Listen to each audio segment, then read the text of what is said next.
This photography book was first published in 1980, but it still has a lot of information that's relevant today, even in the digital age. Let's take a closer look at this book.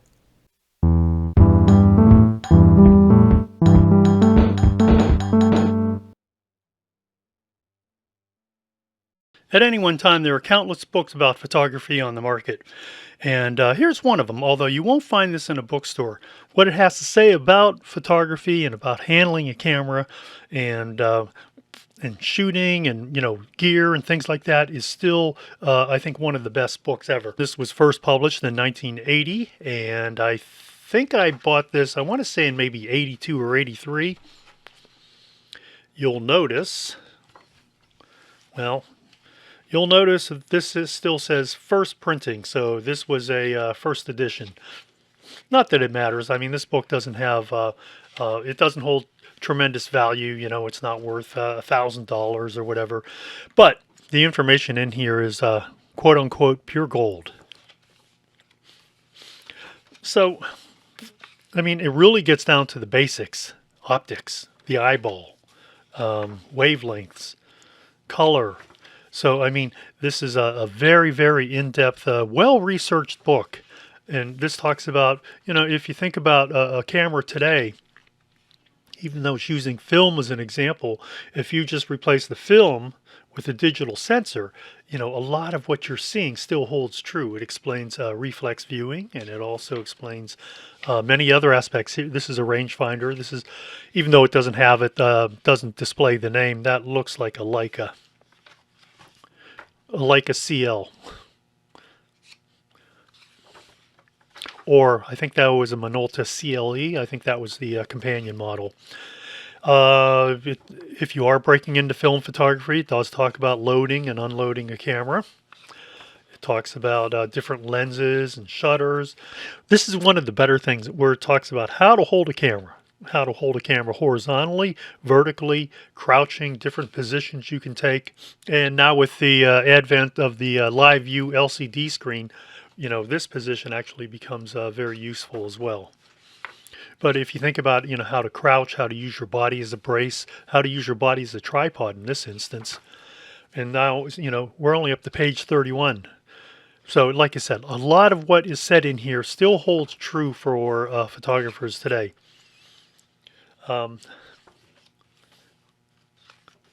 Basic tools, interesting, huh? I don't think I ever carried a pair. I know I never carried a file or a pair of pliers. I usually do keep a Swiss Army knife when I'm out shooting, because you never know how you might need to use it. Radio control could be remotes. See, this is how I control the video camera. I use this remote, by the way, which doubles as a tripod. So this certainly predates any of the gear that we have available to us today. It talks about lenses, and it talks about the effect of focal length on perspective. All right, so let's see. Now here, like I said, if you're breaking into film photography, this book is talks about the nature of film. Exposure. What does overexposure mean? What does underexposure mean? Back in the day,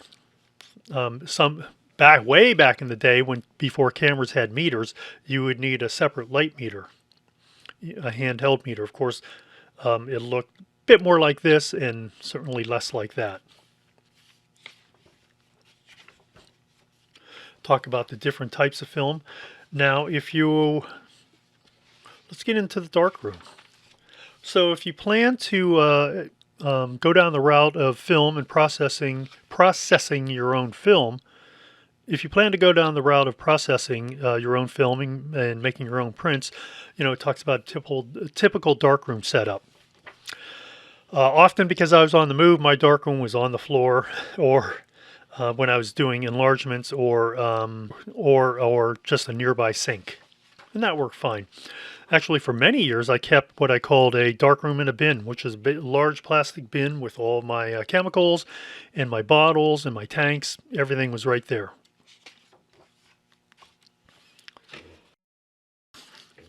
This isn't branded, but I can tell you this is a Vivitar enlarger, which they use dials to set up the set up your color compensation. But for those get deeper into the process, you could use what was called polycontrast papers, which allowed you to adjust the contrast of by using different filters. Before, you would buy different grades of paper. You would buy either a low contrast paper or a high contrast paper, depending either upon the negative or the type of the type of print you were hoping to achieve.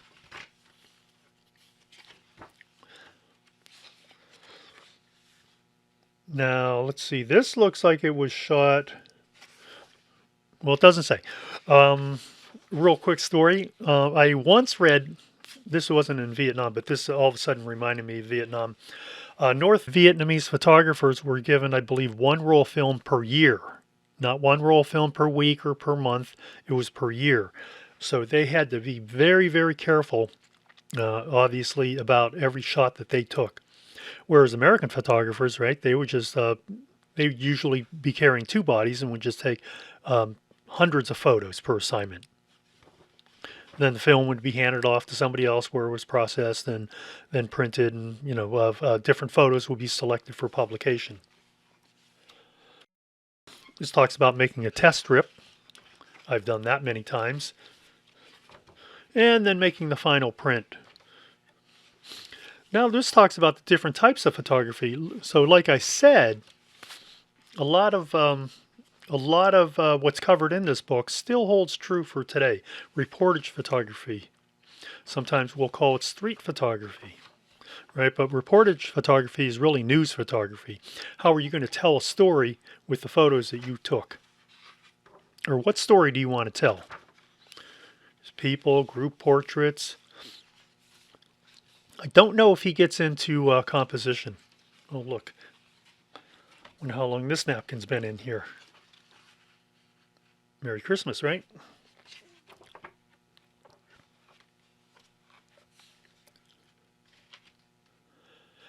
Now, he does people at work. I don't know if he gets into composition here. I think I'm going to do a video on composition, some basic composition, and what's the difference between a very good photo and a great photo, and how you can use composition to achieve that. Ansel Adams is a photographer who really used composition to his benefit, particularly when he started photographing Yosemite or the national parks. I think it was Yosemite. I guess I'll have to look it up and prove myself right or wrong, one of the two. This is photomicrography.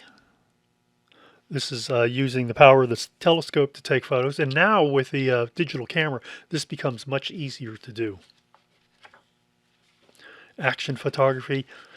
Having done sports, shooting sports isn't about shooting action as it happens. It's about anticipating the action and understanding how the body flows and moves, because the body always moves in a certain direction.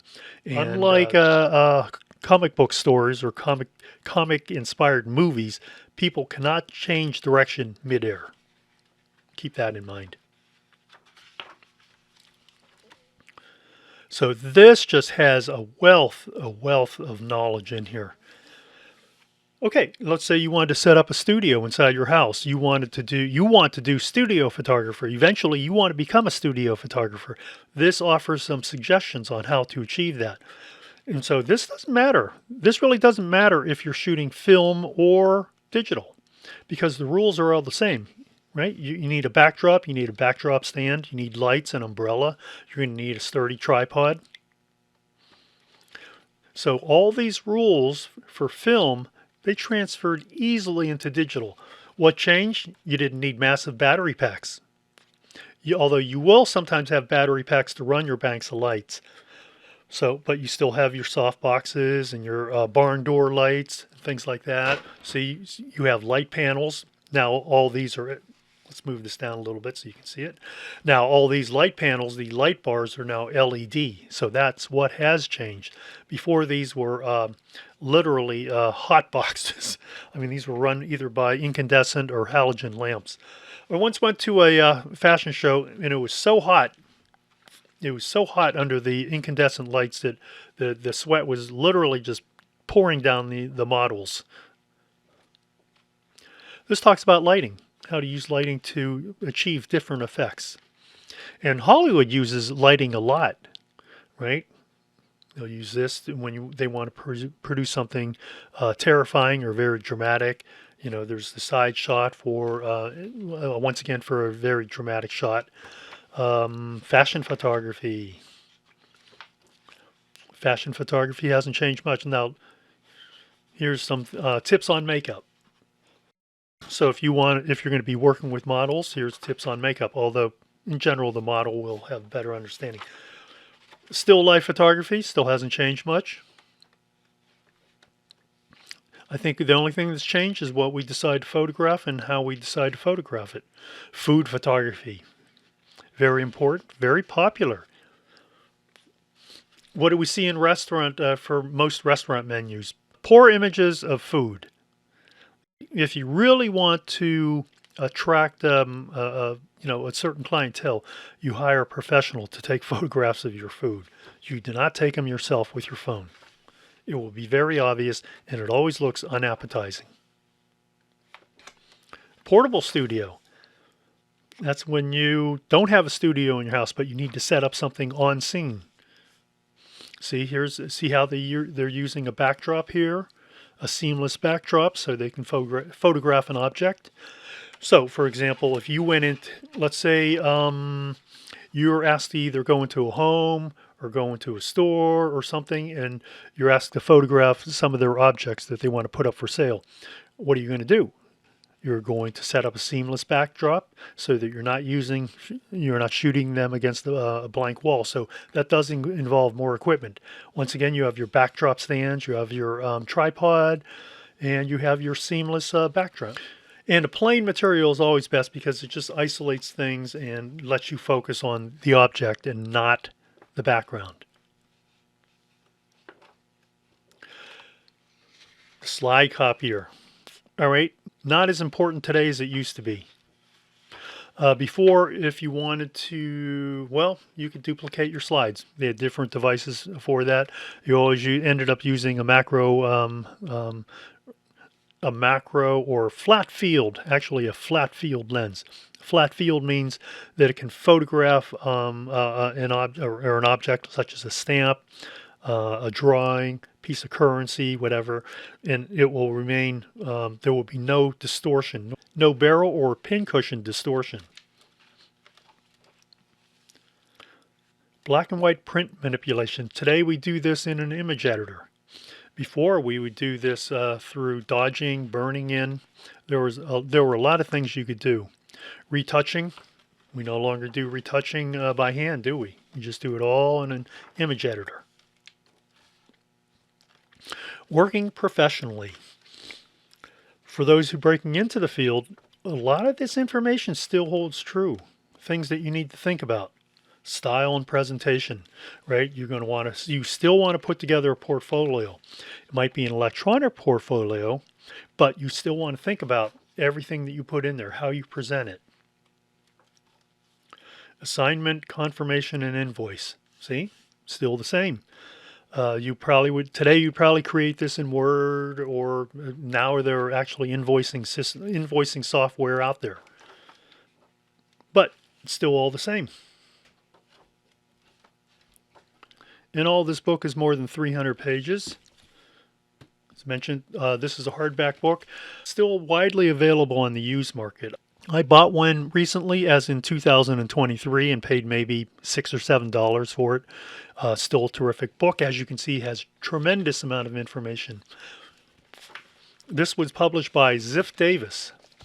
Ziff Davis was the publisher of PC Magazine and publisher of many computer type books as we got into the computer era. But before then, they were just a publisher. If you're a beginning photographer, or you just really want to know more about photography, take a look at this book. Find it on the used market. It's not going to cost you a fortune. You can use this as a resource through the years as you grow and become a better photographer. If you like this video and you would like to see me cover something like this in the future, please let me know in the comments below.